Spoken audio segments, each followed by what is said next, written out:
À 68 ans, alors que beaucoup pensaient que Marie-Myriam choisirait une vie tranquille, ne laissant derrière elle que les souvenirs de son illustre carrière musicale et de son passé, elle a soudainement avoué une vérité qui a surpris et ému le public. Elle s'est remariée après 2 ans de relations secrètes avec son nouveau compagnon.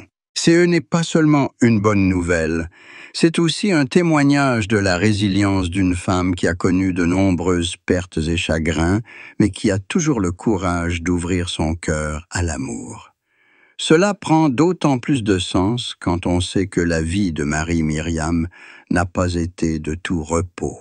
Marie-Myriam est née à Kananga, en République démocratique du Congo, mais sa carrière et son nom sont associés à la France, où elle est devenue l'une des chanteuses les plus appréciées. Elle a remporté le concours Eurovision de la chanson en 1977, avec la chanson « L'oiseau et l'enfant », une victoire qui a fait connaître son nom au public international et a ouvert un brillant parcours artistique. Cependant, derrière le halo de la scène, sa vie privée était empreinte de douleur. Son premier mariage avec Michel Elmos-Nino, son compagnon pendant de nombreuses années, lui a laissé de nombreux souvenirs inoubliables. À la mort de Michel en 2013, elle s'est plongée dans un silence qui semblait insurmontable. Perdant son mari proche, elle a également perdu une partie de son soutien spirituel, laissant derrière elle un vide qu'elle pensait que rien ne pourrait combler. Au cours des années suivantes, Marie-Myriam a choisi de vivre une vie plus discrète. Elle apparaissait rarement en public, assistant occasionnellement à quelques événements musicaux pour commémorer les années glorieuses de sa carrière. Aux yeux de beaucoup, elle apparaissait comme une icône musicale retirée dans l'ombre, une femme ayant passé le reste de sa vie dans les souvenirs et la tristesse. Cependant, la vie a toujours quelque chose de surprenant. En rencontrant son nouveau compagnon dans un cadre simple, Marie-Myriam ne s'attendait pas à être à nouveau émue. Pendant 2 ans de relations secrètes, elle et lui ont créé des moments paisibles ensemble, sans bruit ni ostentation. Marie-Myriam était une artiste habituée à la lumière des projecteurs, mais après tant d'années de fatigue, elle a choisi de garder ce bonheur fragile pour elle, de le laisser se nourrir avec silence et sincérité. Elle ne s'est pas précipitée pour le rendre public, car elle comprenait qu'un amour tardif a besoin de temps pour durer, et parce qu'elle ne voulait pas que la pression de l'opinion publique nuise à sa nouvelle relation. Ce n'est que lorsqu'elle fut certaine que c'était là le but ultime de sa vie, qu'elle a courageusement avoué à tous qu'elle avait franchi une nouvelle étape, s'était mariée et avait trouvé du réconfort dans un autre cœur. Cette nouvelle a comblé sa famille, ses amis et le public. Après des années d'inquiétude à son sujet, la voyant traverser des jours solitaires et ennuyeux, il voit désormais Marie-Myriam sourire pleinement. Et ses enfants soutiennent également cette décision, car plus que quiconque, ils souhaitent que leur mère soit heureuse, qu'on prenne soin d'elle et qu'elle soit accompagnée dans ses vieux jours. On dit encore que l'amour tardif est souvent plus chaleureux et plus fort, car il n'est plus le fruit d'une passion impulsive, mais de la compréhension et du partage. Et dans le cas de Marie-Myriam, c'est tout à fait vrai. Depuis son mariage, elle est plus heureuse et plus optimiste.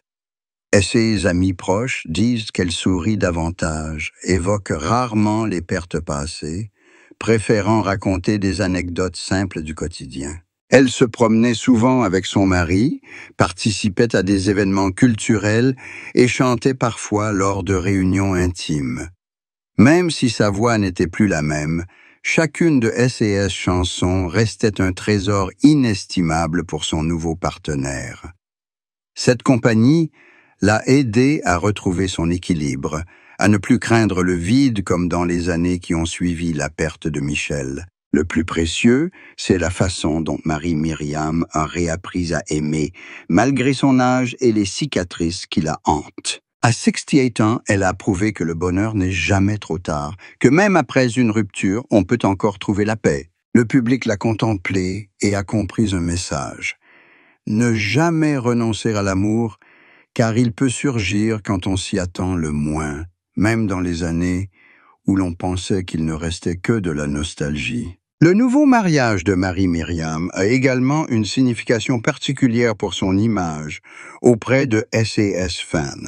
Non seulement elle est la chanteuse qui a apporté la gloire de l'Eurovision à la France, mais elle est aussi devenue un symbole de la volonté de vivre, de la capacité à surmonter la perte pour continuer à sourire. Lorsqu'elle a avoué son amour tardif, CE n'était pas seulement une confession privée, mais aussi une leçon d'humanité adressée à tous ceux qui ont peur de la solitude. Aujourd'hui, à 68 ans, Marie-Myriam n'est plus une femme ensevelie sous les ténèbres du passé, mais une épouse, une mère, une artiste qui a trouvé la lumière dans les dernières années de sa vie. Son bonheur ne vient pas des applaudissements ni des lumières de la scène, mais de la simplicité d'un foyer chaleureux, d'un amour nourri en silence pendant 2 ans, qui a finalement donné naissance à un mariage qui a rendu tout le monde heureux et ému. Sa vie avec SS Peine et SS Triomphe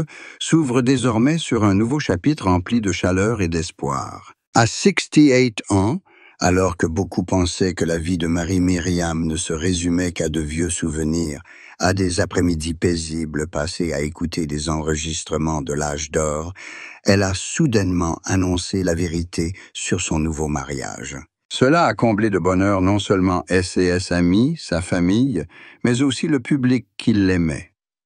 Pendant 2 ans, elle a gardé cet amour secret, un petit coin privé qu'elle chérissait, comme si elle voulait le nourrir avec calme et sincérité. Et lorsqu'elle en a été sûre, elle l'a partagé, non pas pour attirer l'attention, mais pour montrer au monde que même après de grandes pertes, on peut encore ouvrir son cœur à l'amour. Cette vérité est d'autant plus particulière lorsqu'on repense au parcours de Marie-Myriam. Née à Kananga, en République démocratique du Congo, dans une famille d'origine portugaise, elle a ensuite déménagé en France et est tombée amoureuse de la musique. Sa victoire à l'Eurovision en 1977 avec L'Oiseau et l'Enfant l'a inscrite dans l'histoire, faisant d'elle la fierté de toute une génération de Français. Mais comme beaucoup d'autres artistes, derrière sa brillante carrière se cachent des recoins privés. Son mariage avec Michel Elmosnino a été un soutien spirituel, un compagnon silencieux mais fort. Michel a toujours été à SS côté, la soutenant à chaque étape de sa carrière, partageant joies et tristesses. Et lorsqu'il est décédé en 2013, sa vie a basculé dans un vide glacial. Les années suivantes, Marie-Myriam a vécu dans la solitude.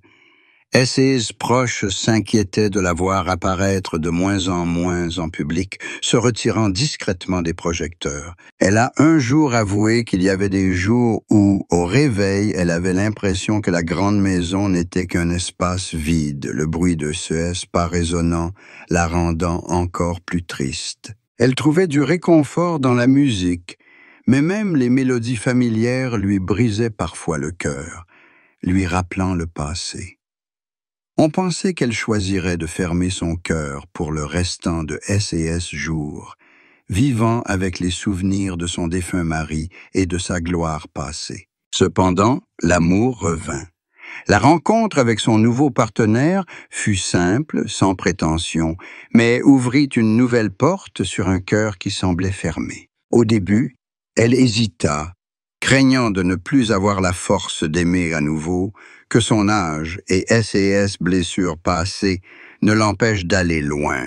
Mais sa patience et sa gentillesse la firent progressivement prendre confiance et ouvrir son cœur. Pendant 2 ans de relations secrètes, ils passèrent des moments paisibles ensemble, promenades, repas simples, soirées à écouter de la musique.